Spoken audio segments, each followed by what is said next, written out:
finest show we have ever held with nearly twice as many dogs benched as last year. Refreshments are being served at the marquee at the west end of the grounds. Griffons ready in ring number 2. Next event, number 729. Tallies bred by exhibitors. Have your dogs ready. Quiet, please, during the judging. Attention, please. Judging in ring 1. Event number 728. Scottish Terriers, American bred dogs. Great Danes in ring number 2. Great Scots in ring number 1. This is number 292, Captain McTavish, shown by the owner, the well-known fancier, Mr. Philo Vance, whose kennel comprises some of the finest campaigners in America. That's fine, Mr. Dale. Now smile, please. Cup to your right. Cup. That's great. Sorry, boys, but these are not trophies. Hold it, please. Hold it right there. Thank you. Thank you so much. Mind if we go now? I can stand one dog, but this bedlam is getting on my nerves. Don't be impatient, darling. We'll have plenty of time for dinner.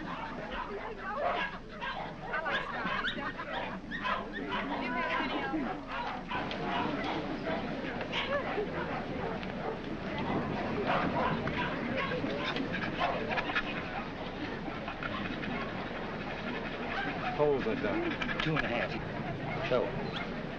Event number 728. The blue ribbon won by Gillespie of Heatherstone. Dundee Deviler is runner-up, and Midlothian Gentleman receives the special. Better luck next time, Mr. Vance. Don't be downhearted, Captain. You're still champion with me. Maybe we'll have better luck in Italy, huh? Tough luck, Vance. I was hoping to have the pleasure of meeting you tomorrow. Oh, thank you very much, Mr. Cole. Perhaps you'll get stiffer competition from Sir Thomas MacDonald. Perhaps. Want to borrow Misty Morn for a second? But, Miss May, you know Mr. Hart, you don't want Eamon to bully his dog. Come along and protect him if you like.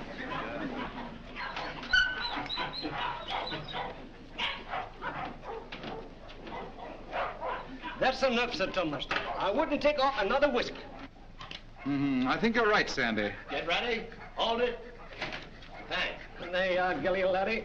Hello, Hilda. Hello, Tom. Well, what's the idea? Thought we'd do a little private judging. I don't imagine your uncle would particularly approve of this. I'm sure he wouldn't. Hold him a minute, Sandy. Let's take a good look at him. All right. Come on, I'll see. Whip your tail.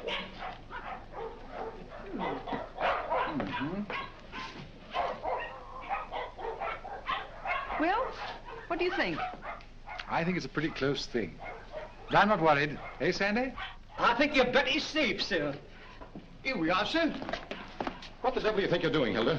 Well, How do you do? How do you do, sir? I just wanted to prove that you're going to lose money to Tom when these two get into the ring tomorrow. And have you proved it to your satisfaction? So much so that I want you to loan me $1,000 to place on Gilly. Hilda. That's cheek for you. Wants to bet against me with $1,000 of my own money. I wasn't asking you for your money. I merely want you to loan me some of mine. As long as I control the purse strings, you're not going to do any betting against me. You'll be grateful that I've saved a few thousands of your fortune someday. But don't raise your hopes too high, Hilda. Bring that dog out here. I shouldn't let him worry you, my dear. You knew how I hate him, Tom. Things he's done to me. I despise him. Darling. Now, let's see. Where did I put that? Ah, there it is. Unsolved murders. You know, I almost forgot it. I wouldn't have been able to sleep a wink tonight, wondering who murdered who and why. How any intelligent man can read that drivel is beyond me, Brisbane. What time does that Chicago train go? 5 o'clock.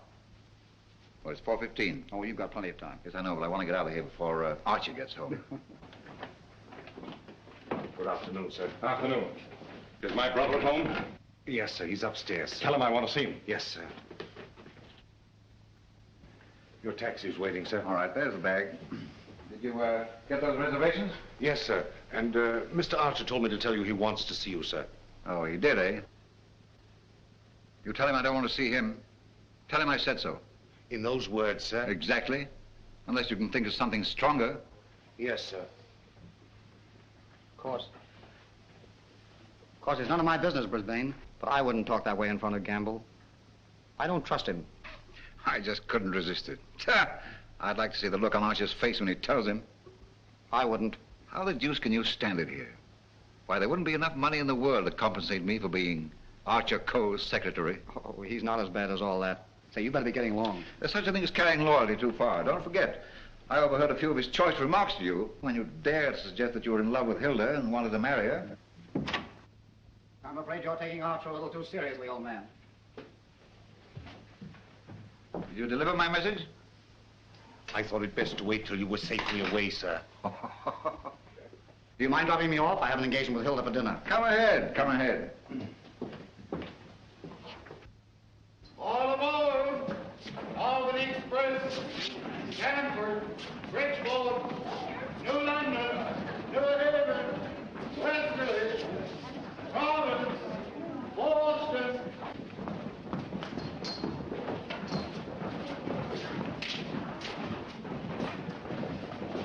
Here is Sir Thomas MacDonald New. What's the matter, Sandy? Something terrible's happened, sir. Gilly's gone. What? And I cannot find him. They've taken him off the bench, sir. Well, he couldn't have got loose.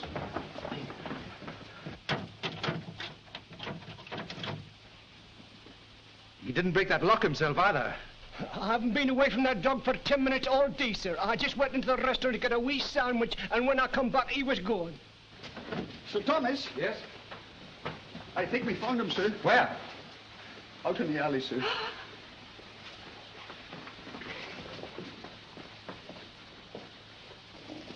This way, sir. Gilly, he's dead. Oh. I'll kill the man who did this.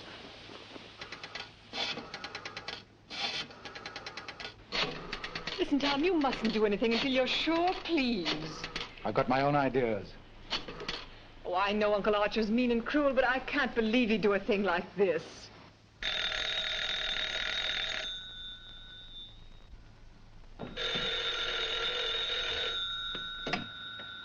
Hello? I'm sorry, but Mr. Archer Coe isn't here. Your dog dead? Oh, I'm terribly sorry. I'll try to locate him at once.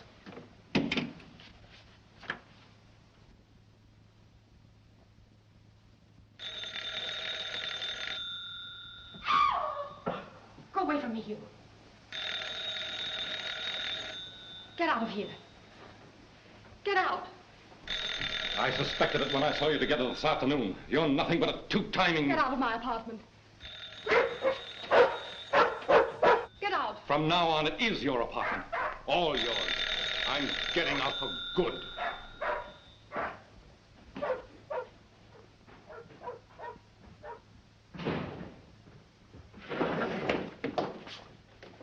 Ah, Mr. Coe. My dear friend, Yes, I see you are. Pardon? Yes. Oh, I am, how do you say it? Tanto allegro. I came to see you. I have received a cable from Milan authorizing me to complete the deal for your Chinese collection and confirming the price of $117,000. Means decorations and all that sort of thing from a very grateful government, I suppose. Oh, un momento. But it's no good now, of course. I've changed my mind. Oh, but you have promised me. You can't go back on your word. What would I tell my people? What would I say? Pity you didn't think of this before. You might have been a little more discreet, eh, Grassy? But you have signed a contract with me. Too bad for you. It's still at my home, in my safe. Oh, but you will. Most certainly destroy it. Tonight. I'll tell you what I'll do. I'll give you Miss Delafield for nothing.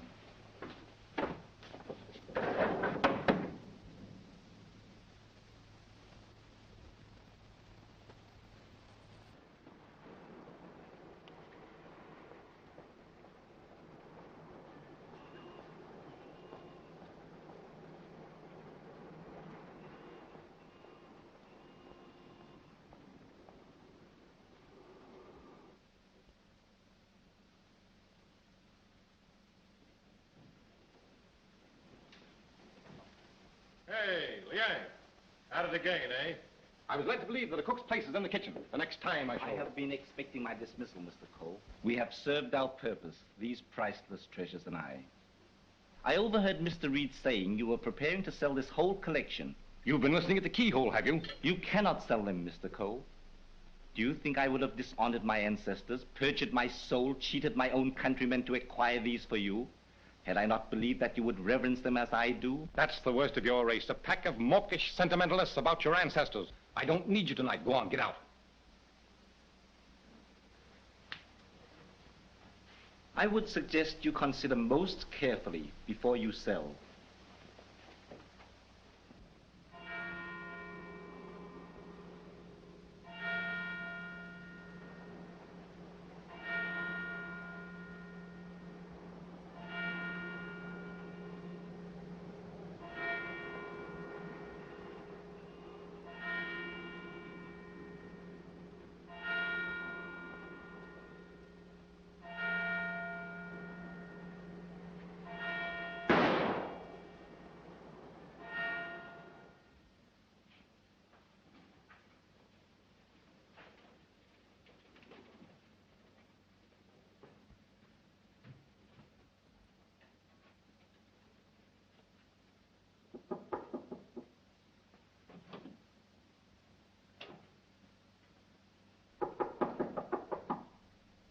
Cole. Mr. Cole.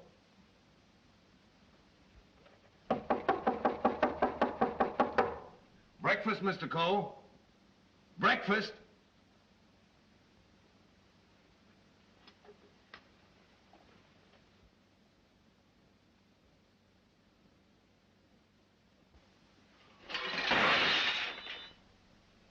Mr. Reed! Mr. Reed! Mr. Reed! What is it, Gamble? Mr. Cole, Mr. Archer Cole has killed himself. Killed himself? When? How? He's sitting in there like, and the door's bolted. You're positive? Yes, sir. In his bedroom. Phone the police. Yes, sir.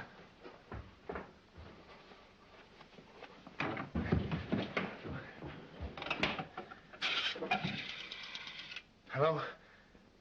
Give me police headquarters, quick. Homicide, Sergeant Miller speaking. Now, wait a minute, I don't get you. Take it easy. All right, let me get it. Suicide. Suicide? Wait a minute, you're not going to run out on this hand. Yep. Who? Archer Cole, 98 East 71st Street. Okay, I got you. Is that it, Sergeant? Yeah. Well, goodbye, Ernest. Sergeant, he's to you, Cub. Kick in on that 6 bits. Oh, relax, will you? This is your case, Sergeant. You better get the boys out. 98 71st Street? That's right. All right, come on, Snick. Tell Dr. Amos to hurry right out to 98 East 71st Street. Did you say east, Sergeant? East, yes. I got it. Daily Mail? Give me a city desk. Calling car 18, car 18. Oh, times? Charlie Adler. 98 East 71st Street. Last night, Archer Cole committed suicide. Proceed immediately and call your station for instructions.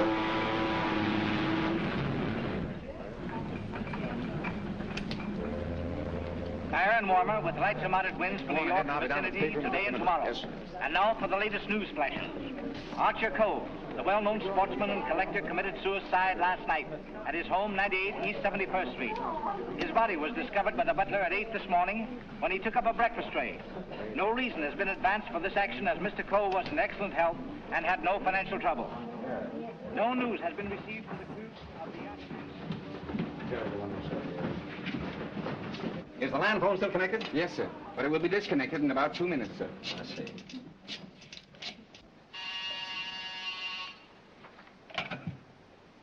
Hello? Hello, Markham.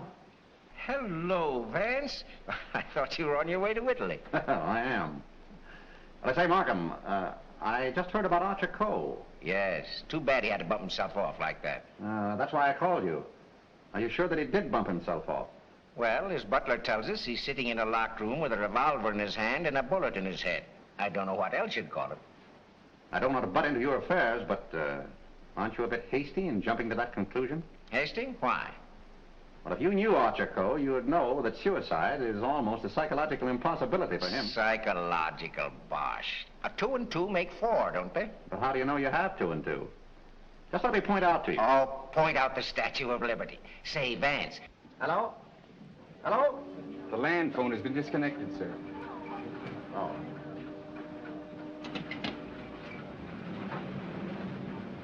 Will you have my luggage brought up? Yes, sir. Steward. Just have them send it ashore. I've decided not to sail. Sir? Vance, you've been right about a lot of cases in the past, but I can't help smiling at you getting off that boat and giving up a swell trip, all because of a hunch. As a matter of fact, Markham, it was more than a hunch. Huh? It just so happens that I talked with Archer Coe only yesterday. What? Where? The Long Island Kennel Club. You know, I can't conceive of a man on the verge of suicide being very deeply concerned over winning a championship at a dog show, can you? No. What do you mean? Simply this. As late as yesterday afternoon, Archer Coe was looking forward with the keenest anticipation to winning a blue ribbon from Sir Thomas MacDonald today. Sir Thomas MacDonald. Say, wasn't it his dog that was found dead last night? Right. And Archer Coe found dead this morning. You suppose there might be some connection there? I don't know. But if someone were to try to kill Captain McTavish, I'd probably turn murderer myself, wouldn't I, Captain?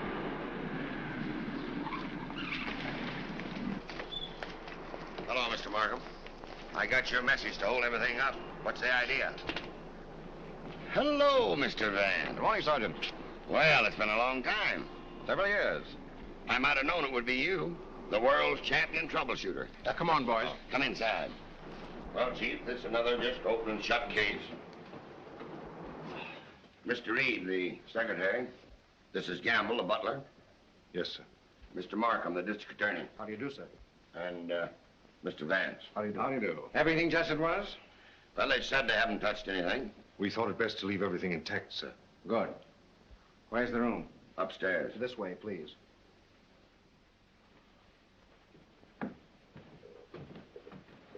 You've been in Mr. Coe's service long? About 3 months, sir. And before that? Why, unfortunately, I was unemployed, sir. This is it, sir. Yep, he's there, all right. Just like I told the police on the phone. I tried the door, found it locked, looked through the keyhole, and there he was, dead. I think this is a job for you, Sergeant. Certainly, Mr. Vance.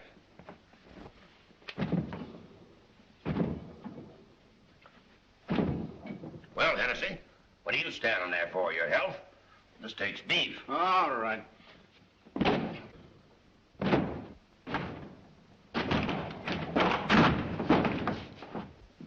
Congratulations, Sergeant. What is this, a bedroom or a museum? More junk here than in a Chinese josh house.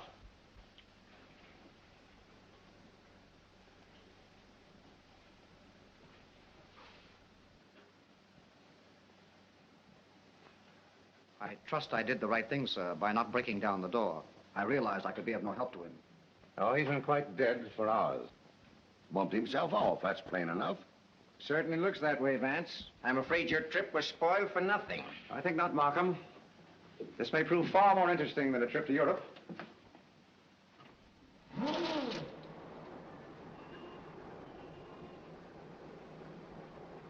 You carry a gun? No, sir. You? Yes, sir, but only at night for the protection of the household. Is that it? Why, I... Come on. No, that was Mr. Archer's. But he always kept it in a desk drawer downstairs. I saw it yesterday morning as I was putting away some papers. Oh, you did, eh? Did Mr. Coe generally keep his windows locked? Why, no, sir.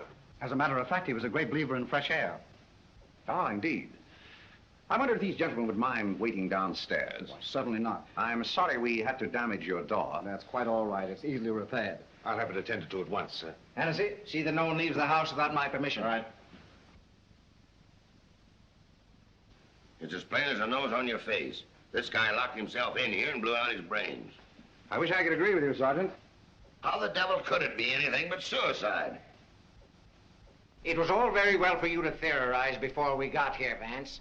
But now that you've seen this, and there are no signs of a struggle... And the door bolted on the inside, and no means of entrance to the room... Ah, no other means of entrance. How right you are, Sergeant. But we can hardly call a second-story window a means of entrance. And nothing here that even a human fly could crawl on. So why should Archer Coe lock his windows? Particularly if he was a fresh air enthusiast. I'm afraid your reasoning is not altogether convincing. Well, perhaps so, but doesn't it strike you as rather odd that a man should suddenly decide to commit suicide while changing from his street clothes to pajamas? Well, why not? A man debating suicide might get partially undressed and walk up and down for hours trying to make up his mind. Yes, he might walk up and down for hours, but not with one shoe half off. No, Markham. Something stopped him as he was removing that shoe. This was supposed to suggest suicide, but someone miscalculated. But you can't get away from that bolted door. I wish I could. The way you figure it out, the man was murdered. As soon as the killer is gone, he gets up, goes and bolts the door, plants himself in a comfortable chair with a loaded gun in his hand to suggest suicide. That's a swell theory.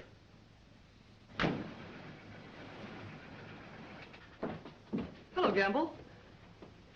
What is this? What's happened? Something terrible has happened, Miss Lake. Hilda. What is it, Raymond? What is it? It's your Uncle Archie, Hilda.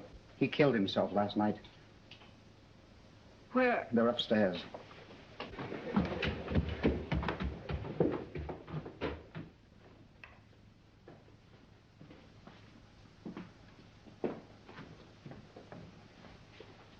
Hey, don't touch that body, miss. Oh, Mr. Vance. How do you do, Miss Lake? This is Mr. Markham, the district attorney. How do you do? Miss Lake is Coe's niece. I'm sorry, Miss Lake, but you mustn't touch anything until the medical examiner arrives. It's against regulation. Is it also against regulations to tell me what's happened? We arrived only a few moments ago. We found your uncle as you see him. It has every appearance of suicide. I doubt it. Do you know of anyone who would have reason to kill your uncle? Yes, I had for one. Why, Miss Lake? Because he stood in the way of everything I wanted. He made my life miserable because he held the purse strings. And because he was jealous of every man who came near me. I was afraid of him. Oh, the horrible nights I've spent in this house. Are we to accept your comments as a confession of murder, Miss Lake? Look here, Markham, that's ridiculous. Please, Raymond. I think I can handle this situation myself. When we found your uncle, Miss Lake, the door was bolted from the inside. Bolted inside? Oh. Maybe he did shoot himself. Can't you make up your mind? Do you know of anyone else who felt as you do about your uncle? Practically everyone he came in contact with. He was ruthless. He wanted his own way in everything. I imagine there are plenty of Chinese who will be glad to know that his collecting days are over. Ask our cook. I shall. Can you think of anyone else? Well, Uncle Brisbane shared my feelings toward him, I'm sure. Where is this Brisbane guy?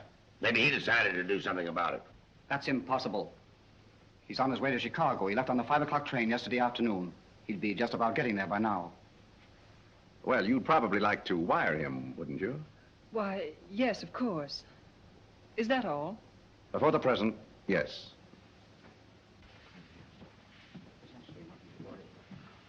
Suppose we check up on Uncle Brisbane on that Chicago train. Won't take me but a minute.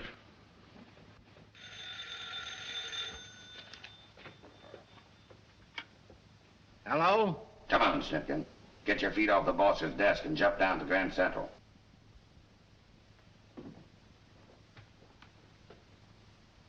All right, I get you.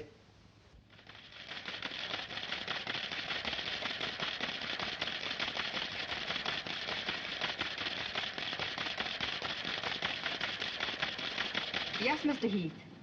Langham Hotel, Chicago? Yes, sir. I'll rush the call. Hold the while, please.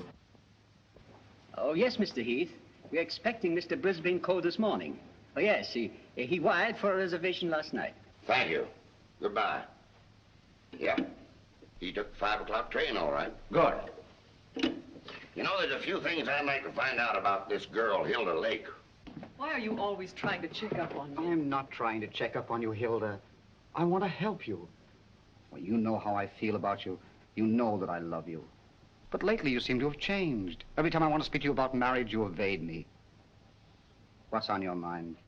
Oh, nothing, nothing. Raymond, I never said I'd marry you. But I thought that now that I could take you away from here. You might as well know now as later. When all of this is cleared up, I'm going to marry Tom McDonald. Oh. Oh, try to understand, Raymond. I'm sorry. Oh, don't tell me. Come on, don't try to kid us. Quiet. Oh, suicide, my eye, with the DA himself and Vance on the job? It's suicide, and that's that. Oh, come on, have a cigar. It's still suicide. Hey, wait a minute. Are you a reporter? No, I'm Sir Thomas McDonald. I'd like to talk to the officer in charge here. Oh, come on inside. Tom! Why didn't you stay away from here? And leave you to face this thing alone? But you promised me last night you wouldn't come here. Won't you go, please? I can bluff it through. I don't want the police asking you questions. I know all the answers. Oh, but please go for my sake. Well, let's forget about it, shall we? It's too late now. In any case, the police are guarding every entrance. Wait a moment. You can cross through that yard and get to your apartment. No one will see you. Take the first boat to England. I'll join you as soon as I can. Watch out for those newspaper men, Sir Thomas. They're even deadlier than the police. I had no intention of leaving. Ah, good. Oh, by the way, I was sorry to hear about the death of your dog last night. Oh, thanks. You didn't by any chance discuss it with Archer Cole, did you? No. If I had, I might have killed him. Well, did you? That's your problem. Right in here. I want to see. Any news, Doctor? How about a statement? Give me a chance. Oh, wait a minute. I'm a doctor, not a magician. Almost full and funny. Go on now, scram. All right, now listen. Wait a minute. Got to get in here. Hello, Doc. Hello, Kelsey. Where have you been? Haven't seen you for a long time. Working hard. What kept you so long? Did you walk all the way? You always pick on me at mealtime. I was in the middle of cakes and sausage. What have you got? Just plain suicide. This guy locked himself in the room, bumped himself off. Suicide? Then why didn't you let me finish my breakfast? Hello, Doc. Hello, Markham. All you need is an order to remove the body. If you told me that over the phone, I would have sent my assistant. Mr. Markham told me to phone you personally. Don't crab at me about it. I'll give you the approximate hour of the death, if you want it. That's big-hearted of you, Doc. And the routine autopsy, we can do tomorrow, as it's just a case of suicide. Why do you jump to that conclusion, Doctor? I know a dead man when I see one. Besides, the door was bolted. I know, the door was bolted from the inside. But what about the body? Hadn't you better have a look at it? I was going to. I'm a doctor, not a detective. This man is dead with a bullet hole in his right temple. He's holding a gun in his right hand. Just the kind of wound that might have been self-inflicted. The position is natural, and the door was locked on the inside. Well, let me see. That's strange. Did you find something to disturb you, Doctor? Plenty. There's blood in his mouth.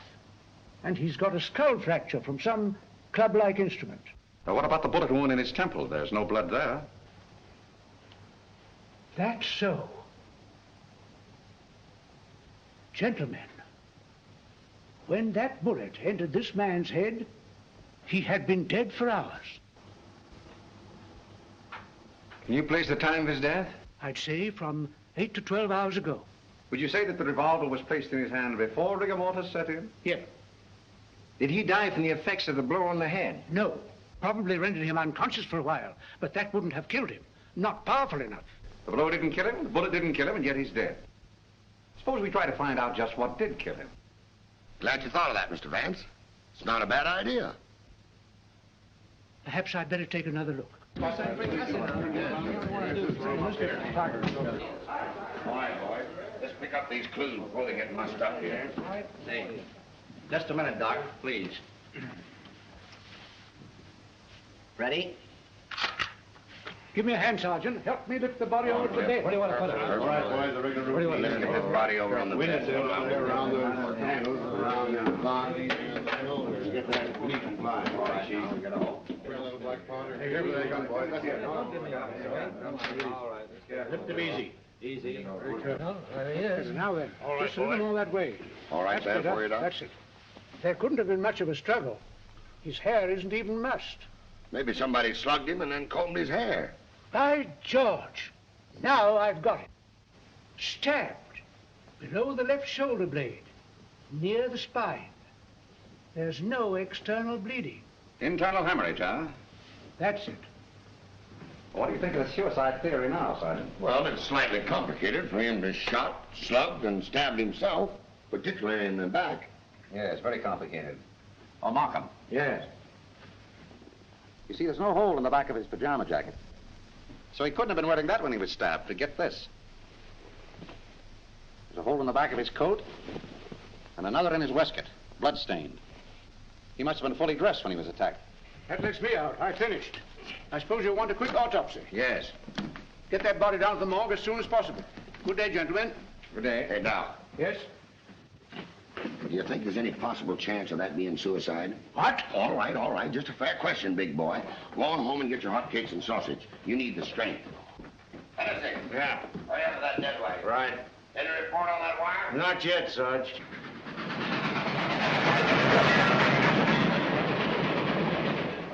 Send a wire to this guy Markham, 98 East 71st Street, New York City, and tell him, Brisbane Co. not aboard this train. Wallace, conductor, train number 7. Sit down.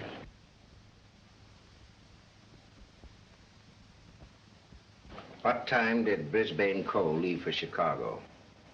In time to catch the 5 o'clock train, sir. How do you know he caught the 5 o'clock train? I phoned for the reservation, brought him his walking stick and overcoat, and put his bag in the taxi. Ah. Did you remain in the house all evening? Why, no, sir. I went out about 6:30. It was the servants' night off. Everyone was out to dinner. Did you notice anything unusual in Mr. Brisbane's manner when he left? Oh, now that you mention it, he was distracted and very irritable. You say you gave him his stick? Yes, sir. What kind of stick? His favorite, an ivory-handled one. He never went anywhere without it, sir. You're quite sure he took that particular stick with him? Positive. I handed it to him myself, sir. Did you see him when he returned here last evening? Returned? Yes. I didn't know he had returned, sir. Then whose ivory-headed stick is that hanging over that chair in the hall?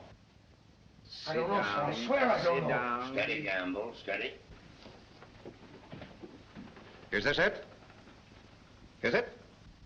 Yes, sir. I can't understand it. I suppose you saw nothing of his bag. Why, no, sir. Well, if he brought his cane back here, what did he do with his bag? Ah, very good, Sergeant. That's just the point. He undoubtedly left it somewhere. But where? I should think the most logical place would be the check room at the Grand Central Station. What kind of a bag was it? Just an ordinary pigskin bag, sir, with his initials BC on it. Is that it? Yeah, that looks like it. There's your police department receipt. What time was this check? 4:45. Thanks, pal. Okay. Well, here it is. Put it here. Did you examine the contents? No, I brought it right up here. I'll open it. Did you find out what time this was checked? Yeah. There you are. 4:45. He must have gone direct from the house to the station. Did the attendant remember who left this? No, he said there were so many of them, but most of the time he didn't even notice the people. Well, there's shaving kit, shirts, underwear, socks, collars, slippers. Nothing in there that a man wouldn't ordinarily take with him on a short trip. Except this, perhaps. Unsolved murders. That's a swell book to take to Chicago. That's rather odd, isn't it? Yes, more than that. Gentlemen, the mist is beginning to rise. I think I know at least a part of what happened here last night. How about this? Let's say that Brisbane Co. started for Chicago on a night when he knew that no one but Archer would be at home.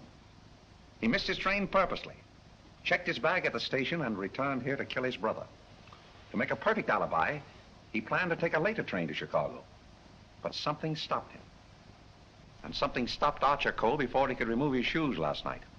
You see what I mean? Those shoes of Archer's, that bag of Brisbane's, his stick hanging there in the hall, it shouldn't have been there. Wait just a minute. Oh, Gamble. Where did Mr. Brisbane usually put his hat and overcoat when he came in? He always hung them in the closet, sir.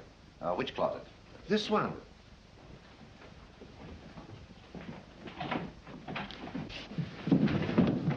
Oh!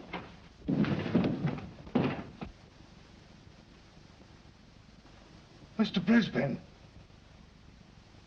Well, Mr. Vance, where are we now? I should say somewhere in the middle of the Gobi Desert.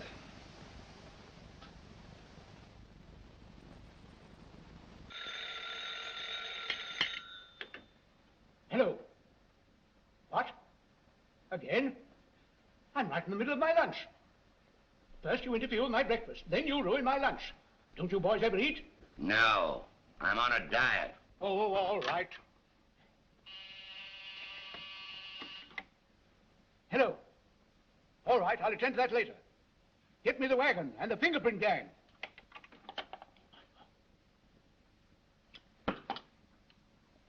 Just a minute, fellas. One side, please. Just a moment, please. Ready? That's all. All right, go ahead. Here. He's been dead for hours. And me thinking all the time he was playing possum. Well, there are too many people in the world anyway. Mr. Vance, this is just ordinary junk. I'm afraid so. And I'd rather hope for something important. Which one of the two victims died first, Doctor? Archer Coe, I think. This one a little later. And the weapon? The same, sharp and narrow. Second. Tag and list these. I think I better fingerprint everything inside and outside here. Right, Captain. Hennessy. Yes. Look for a sharp, narrow weapon. Right. Found something? Why, it looks like fishing tackle. It's tackle, all right, but not fishing. Markham, we're dealing with a shrewd brain. The technique of this crime was very cleverly worked out. But something went wrong. Sergeant, here's your order for the removal of the body. Thanks, Doc. So long. I want food. Well, nobody's stopping you. And if you've got any more corpses, bring them out now, will you? I can't be running up and down here all day. What do you mean running up and down all day with that swell car the city gave you? Oh. Nothing upsets the doctor.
Hi, Captain.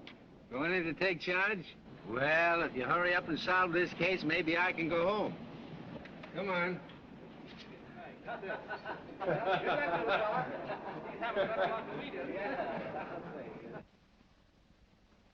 can handle everything if I don't get too much interference. Oh, Markham. Yeah? You're just in time for a demonstration. I think I can show you how Brisbane Cole used this fishing tackle. He started for Chicago merely to provide an alibi. He had other plans in this room. Watch this. Notice the bent pin which is hooked on the bolt handle? This is attached to the string I am now pulling through the keyhole. If you follow the string, you will see that it passes around a pin in the wall. This acts as a pulley, and is also attached to a string passing through the keyhole. You see, the bolt is now being forced into its socket. Upon my word. I now pull the first string through the keyhole, and then the second string. And with it comes the pin, leaving no evidence. Now let me in. It worked? Yes, it worked. Well, that explains that, then. Very clever. It could have been done that way, but if Brisbane killed Archer Coe, who killed Brisbane and hung him in the closet? Why did he do it? That's what we want to find out, isn't it? Exactly. Yeah. Gentlemen, two persons planned the murder of Archer Coe. Two? What? But their paths crossed. Brisbane was one of them. The other? I've got it. The Chinese cook. They're full of those tricks. Forget this. Dr. DeRemus said that Coe was struck over the head with a blunt instrument. This poker would answer that description, wouldn't it? Yes, and that certainly looks like dried blood. It certainly does. But what about those short, coarse hairs? They don't look like Coe's. No. Well, Mr. Vance, why didn't you find that when you looked in there this morning? It wasn't in there this morning. Besides, it doesn't belong in this room. It belongs downstairs in the library.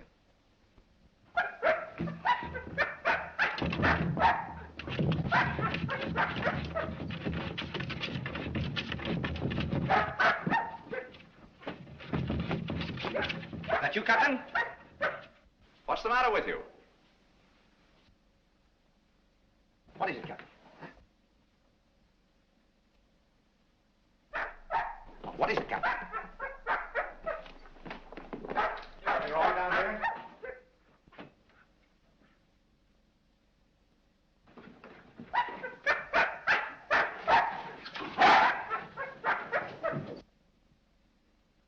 Oh, good boy, Captain. This dog's been struck a nasty blow. That explains the coarse hairs on the poker. Whose dog is this? I don't know. I mean, I've often seen it in the vacant lots, sir. Just tell the truth, Gamble. Yes. Why don't you? It belongs to the lady next door, sir. Hennessy, get that fellow to a vet as fast as you can, will you? Yes, sir.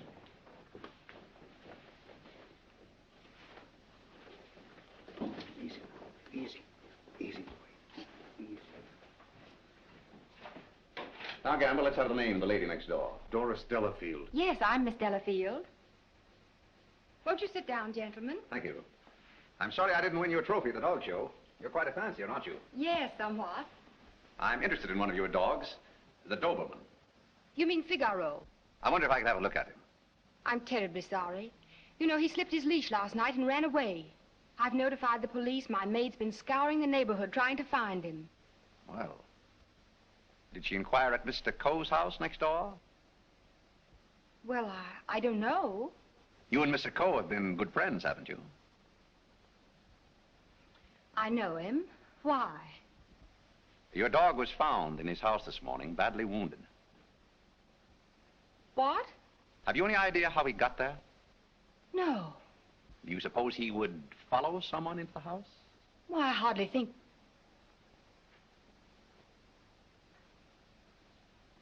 Now, what are you driving at? Mr. Archer Coe and his brother were murdered last night. Murdered? I was afraid that... Just a moment. Hello. Is that Miss Doris Delafield's apartment? Would you please tell Miss Delafield that we couldn't get the reservations for her and Mr. Grassi on A deck, and ask her if B deck would be satisfactory?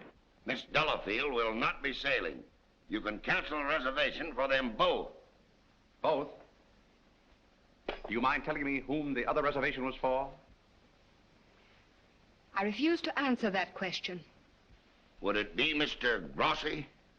But I am Mr. Grossi. And if I didn't cancel those reservations, who did? What? Miss Delafield. Oh, no, she didn't. No, really, there's been a mistake. As soon as I can find out about this, I'll call you back.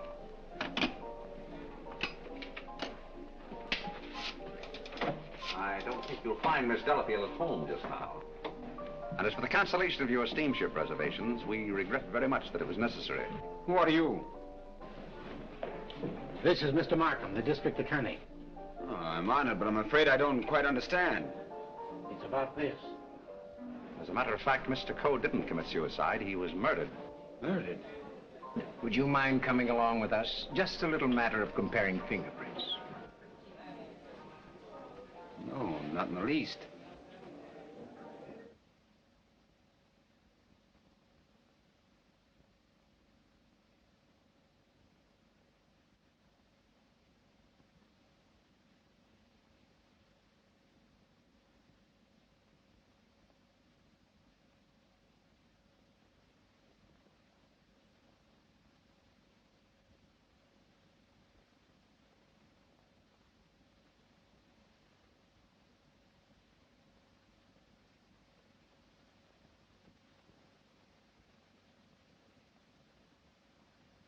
I think that's all.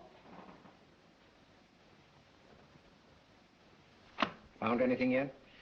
The one taken from the doorknob is too blurred for identification, but this one is very clear. It appears to be that of Liang, the Chinese cook.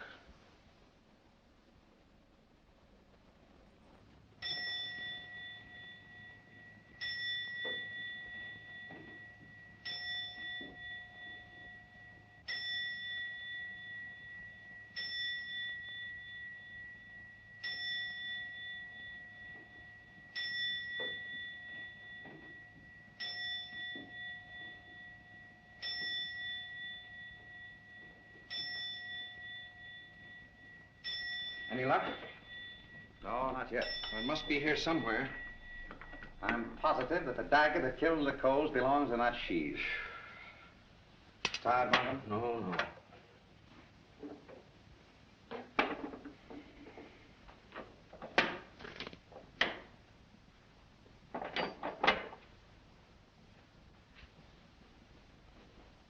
Well.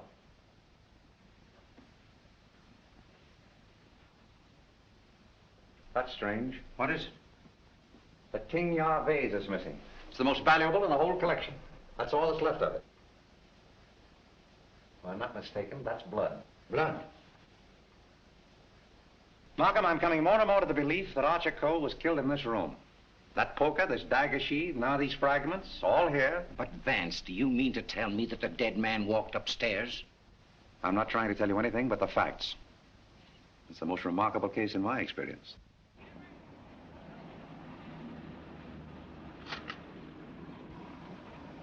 Find anything, Cap? Yes, sir. Plenty.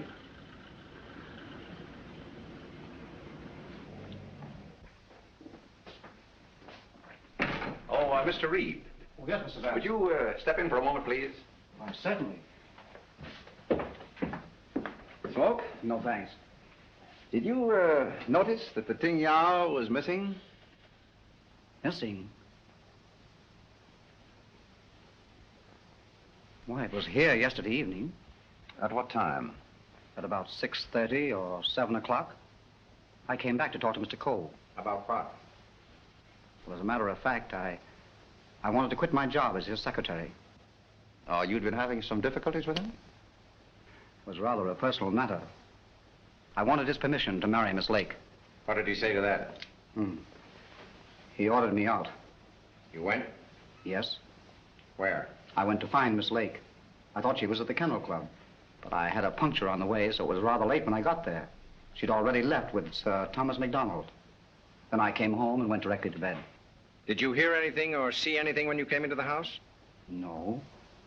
But after I'd been in bed for a while, I heard some noises downstairs. I opened the door and looked down, but it was only Liang, the Chinese cook, coming in. Was he customarily noisy in entering the house? Oh, as a matter of fact, it's the first time I ever heard him come in. Indeed. Well, I think that's all, Mr. Reed. Thank you. Thank you. If there's anything I can do to help, let me know. Quite right. Good night. Good night. I think I'd check up on that Kennel Club alibi. I will. You might have those fragments checked for fingerprints, if you will. Yes. Meanwhile, I'll do a little exploring in the kitchen.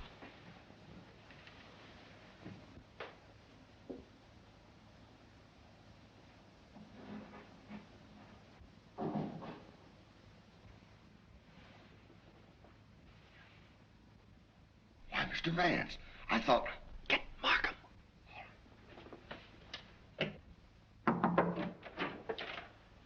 Mr. Liang, I believe. You're the cook. Me cook. You can drop the pidgin English. That isn't necessary with me. Where did you go to school? Columbia University. Ah, that's considerable education for a cook, isn't it? Mr. Cole employed me because I know a great deal about Chinese porcelain. Ah, I see. Ah, that's a very lovely piece of Ting Yao, isn't it? How did it get broken? I don't know, sir. I found the pieces in the wastebasket in the library. You want me, Vance? Oh, yes. See that, Markham? More blood spots on the inside. Apparently, the murderer dropped the dagger in here to hide it, but he dropped it too hard and the vase broke. When did you find these pieces? This morning. This morning?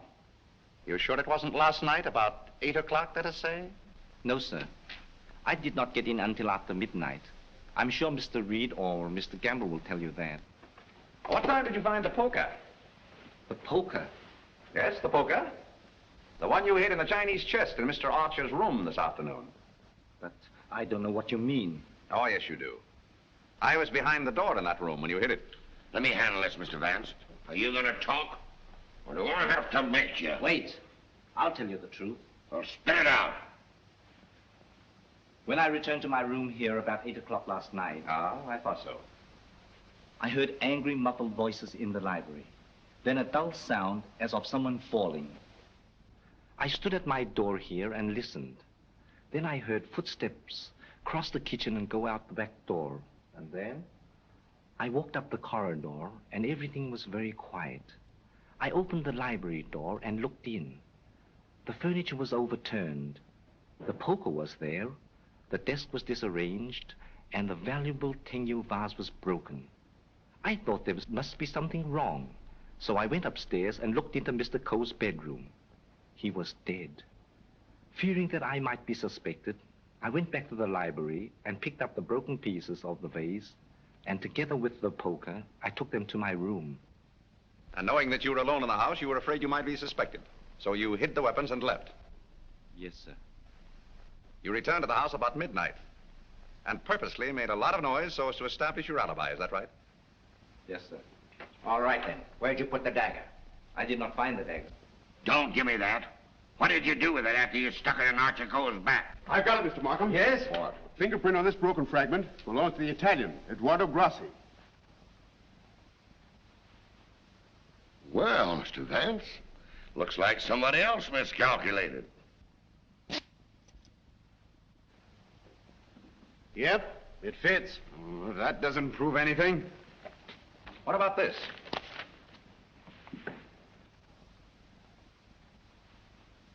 Where did you get it? It was in Archie Coe's pocket. What were you doing outside the drawing room window last night? Why, I wanted to be sure that he was alone. Why?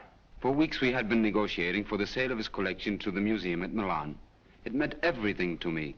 He kept raising the price, but on Monday we came to an understanding. And I cabled the museum that I had succeeded. And last night he turned me down because he saw me with Miss Delafield. Let me explain. Archer was extremely jealous of me. Well, you can't blame him for that. You went there to threaten him, didn't you? Which I had every right to do. I told him I would use any means to make him fulfill his contract. He laughed at me, said that he would smash every piece in his collection before he'd let me have it. So you picked up the poker and did a little smashing on your own account, eh? I did not. Let me have that fragment, will you? Thank you. You know how that was broken? Tignao vase? With blood stains on the inside and your fingerprint on the outside. I don't know.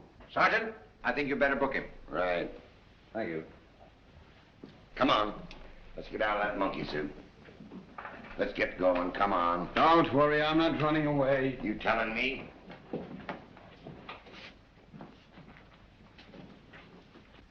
I suspected the Italian all along. Exactly. But why should Grassi also stab Brisbane? And what about the Doberman? You see, Markham, we have nearly all the pieces of the puzzle, but none of them seems to fit. Here we are. This isn't it. This is the basement. I know. Come on. I just want to see where this goes.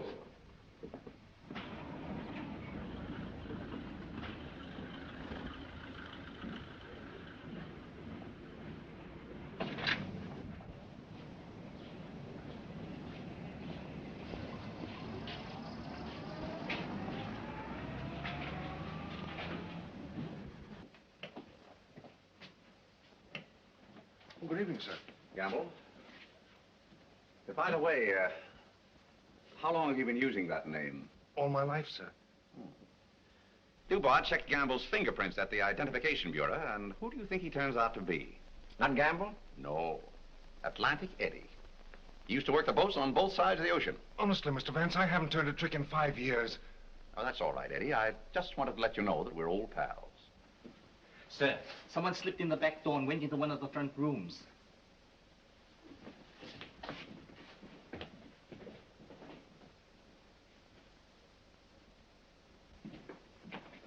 Well, Miss Delafield, Don't be surprised, gentlemen. I'm used to coming in here like this. you seem to know your way around here pretty well. As the district attorney, you're responsible for this case, aren't you? That's right. Well, I'm tired of detectives. I'm tired of being spied on. All you want to know is who killed Archer Coe, isn't it? Naturally. Well, I did. What? Yes. And there isn't a jury on earth will convict me when they hear my story. You don't believe me, do you? You were wondering this afternoon how my dog, Figaro, could get into this house. Well, he was following me. He was defending me when he was struck. Well, where did you kill Mr. Coe? In his bedroom.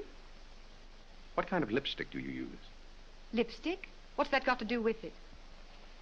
Is that yours? Yes, that's mine. While I was struggling with Archer, my bag dropped on the floor and everything spilt out.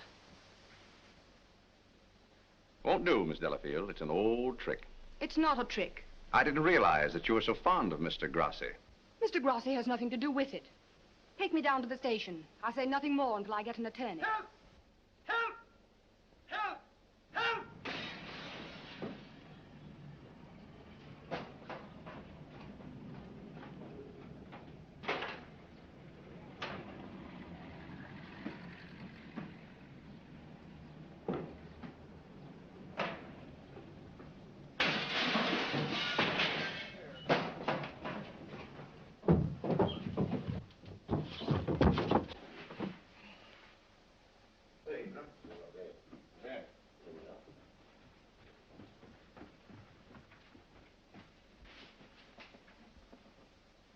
This guy's been stabbed, Hennessy.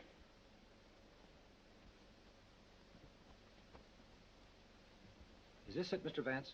Yes, that's it. Thank you very much. First you spoil my breakfast. Then you break up my lunch. Now you pull me out of bed in the middle of the night. And this fellow not even dead. Why don't you put that in your report, Doc? Of course, fingerprints would never pick up on that silk handle. But it fits perfectly. Where did you find it, Sergeant? Under the bed. Congratulations. That's all right, Mr. Vance. 3 crimes with the same weapon, Markham. Tom, what is it? What's happened? I don't know, dear. Somebody stabbed me. Is it serious, Doctor? Oh, no. I gave him 3 grains of sodium amytal to quiet his nerves. He'll be all right. I'd like to rent a room here till they finish this case. Poor darling. I wish I hadn't got you mixed up in all this. You shouldn't have come here. Let me see this through alone. Oh, I won't leave you. Can't we get away from here? We leave tomorrow, together. Well, what do you think about it, Doc? Well, the thrust punctured the median basilic vein and caused a hemorrhage. Could the wound have been self-inflicted, Doctor? I'm the city butcher, not the detective. Don't bother me with any murders after 3 tomorrow. I'm going to the World Series. Hey, Doc, hold me the score between innings, will you? Get these people out of this. What are they waiting for? We just want to ask you a few questions, Sir Thomas. You say that when you were stabbed, you saw nothing, huh? That's right. It was dark. I heard a noise and jumped out of bed.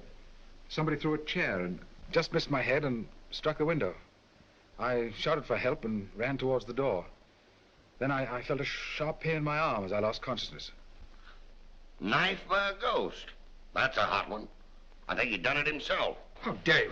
That's not fair. You know anything about that? Where'd you find it? Under your bed. I never saw it before. Yeah. Like I never saw a pair of handcuffs. You've no right to question him now in this condition. Rather funny.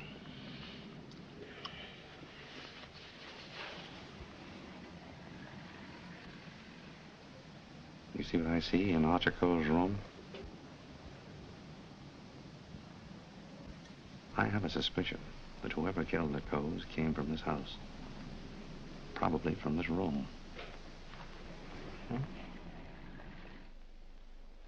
Gentlemen, I think I can fit the pieces of this jigsaw puzzle together. Now, here is East 71st Street. This is the Coe house, the yard, and the apartment house next door. Now, let's have a look inside. This is McDonald's apartment. Directly opposite is the window of Archer Coe's bedroom.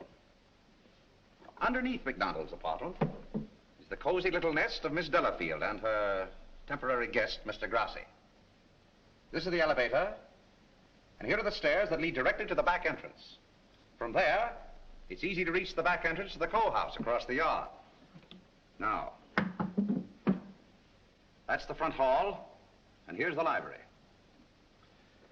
On Wednesday evening, between 7:30 and 8 o'clock, Archer Coe was sitting alone in that room. Now remember, it was the servant's night off. The killer must have known this when he came in the back door. He was so intent upon what he was planning to do that he must have left the back door open, because from somewhere in that vacant lot came a dog, a Doberman Pinscher, belonging to Doris Delafield. He saw the back door standing open and went in. Meanwhile, the killer was moving along the hall toward the library, making absolutely sure that Archer Coe was alone. He knew exactly where he was going and exactly what he was going to do. He came so silently that it must have startled Archer Coe when he looked up and saw him carefully closing the doors. It is my conjecture, gentlemen, that a terrific argument took place. Archer Coe must have struck him, and as he fell back, he picked up the poker as the first weapon that came into his hand. He struck Archer Coe on the head. Coe collapsed across the desk, his hands groping in the drawer of the desk for his gun. Then, in the blind rage of the moment, the killer saw a Chinese dagger. He seized it and stabbed Archer Coe in the back. Coe probably fell to the floor. Meantime, our Doberman Pinscher was coming closer and closer, probably attracted by the sound of the struggle in the library. As the killer opened the door to escape, he saw the Doberman Pinscher in the hall coming toward him. He again picked up the poker as the dog entered the room. True to the instinct of his breed, the dog sensed an enemy. He leaped. The killer struck, and the dog fell, badly wounded.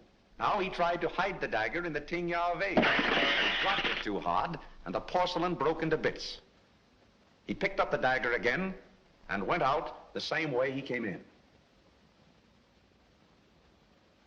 Meanwhile, Coe slowly regained consciousness and pulled himself to his feet. You remember, gentlemen, that Dr. Doremus said Coe died of an internal hemorrhage. And that is the key to the whole situation. Archer Coe, already a dying man, walked upstairs. And what is even more terrible, he did not know that he had been stabbed. He went to his room and, feeling a little faint probably, he removed his coat and vest and hung them in the closet where we found them. He put on his pajama top and went to the window and raised the shade. Can you imagine the killer's emotions when, from someplace in the apartment house across the vacant lot, he looked over and saw the man he thought he had killed standing there at the window? He knew then that he had to go back and complete his job to save himself. Feeling very faint by now, Archer Coe went from the window to the chair beside his desk, where he sat down. There, he started to remove his shoes. You remember just how we found him. In the very act of removing them, before he could get one of them entirely off, he died. I don't think he ever knew what killed him. Now we come to the most awful part of the tragedy. Brisbane Coe came back to the house with a cleverly worked out plan for killing his brother. He also knew that it was the servants' night out and that he would not be disturbed. He went down the hall to the library, and from the drawer of the desk, he took Archer Coe's own revolver and put it into his pocket. Then, turning out the light on the desk, he went out of the room. He hung his stick over the chair in the hall and tiptoed up the stairs and into Archer Coe's room. He saw his brother sitting in his easy chair, apparently asleep. I can see him tiptoe across the room. And from somewhere just across the desk, he took out the revolver and with careful aim, he pulled the trigger. Meantime, the killer, believing that he had only wounded Archer Coe, came back by the same route to finish his job. Then Brisbane closed the window and lowered the shade. And returning to the body, he carefully placed the gun in Archer's hand, as though it had been suicide. Then he went to the door, and with the two pieces of string, the pins and the darning needle, he was able to bolt the door on the inside, just as I showed you. A very clever device, gentlemen. which he had discovered in the book of unsolved murders, which we found in his suitcase. Then, gentlemen, Brisbane went on down the stairs, little knowing what awaited him there. The killer mistook Brisbane for Archer Coe and drove the dagger into Brisbane's back. Then, to hide the body, he dragged it into the closet. I doubt if he even discovered his mistake until the next day. That's great. But who did all that? Well, you can search me. I'm going screwy. You can include me in that, Sergeant. Haven't you got any ideas at all, Vance? Markham, it's a maze of conflicting clues. Any one of 7 people might have done it. But we couldn't convict 7 people, Mr. Vance. You couldn't convict one with the evidence you've got. Gentlemen, I'm afraid we're completely stopped. Licked. I hate to admit it, but it looks that way.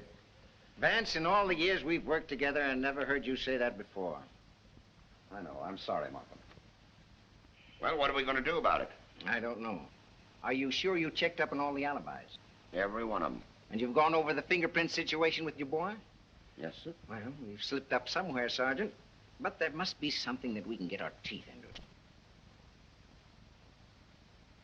Markham, I suggest that you dismiss this case. What? Dismiss it?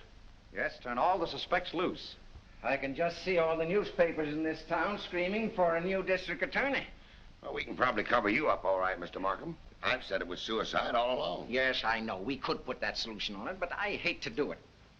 All right, Sergeant. Go ahead. Turn him loose. Turn him loose? Yes. Well, Mr. Vance, this is once we're both stuck. When you give up, Vance, I'm sunk. Oh, I haven't given up. I have another idea. What? If it works, I'll have your killer for you in half an hour. I'm going to arrange a little meeting with him now. What? But you let me dismiss all the suspects. Yeah, that's just what I wanted you to do.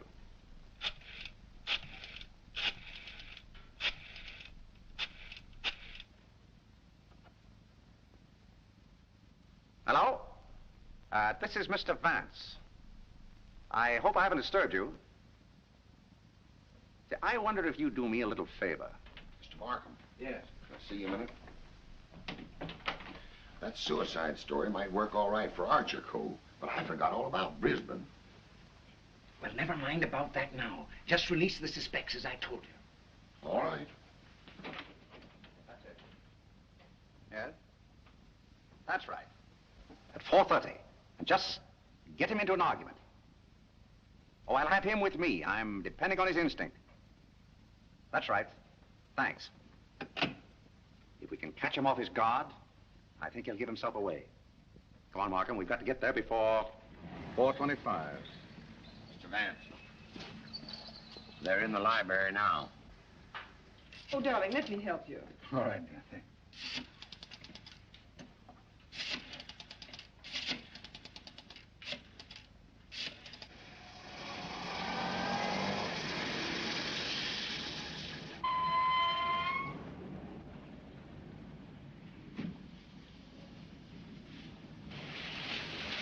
Well, this is the first time we've used bloodhounds in police work since I wore high-button shoes.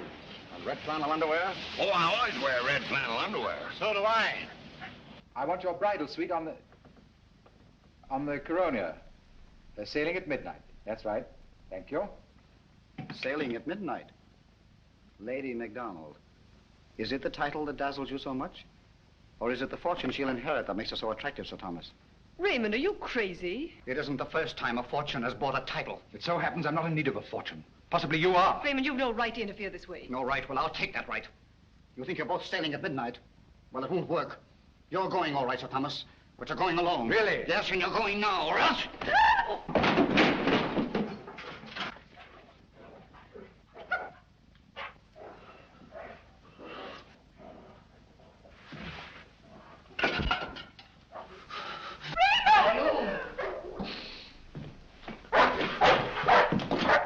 Ah, the poker again, huh?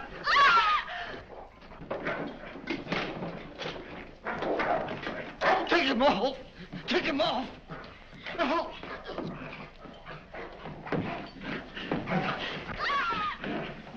Take him off! off, will you? Will you take it off? Help!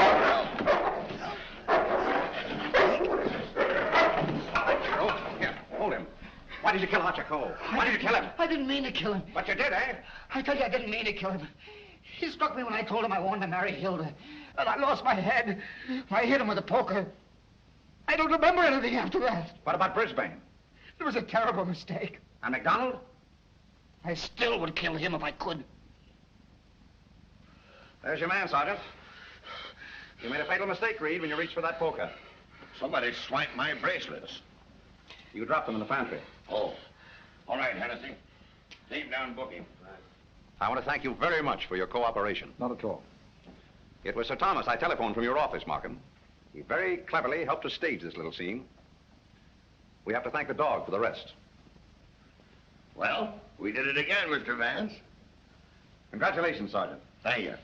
I'll certainly mention you in my story to the papers. Thank you. Oh, that's all right, Mr. Vance.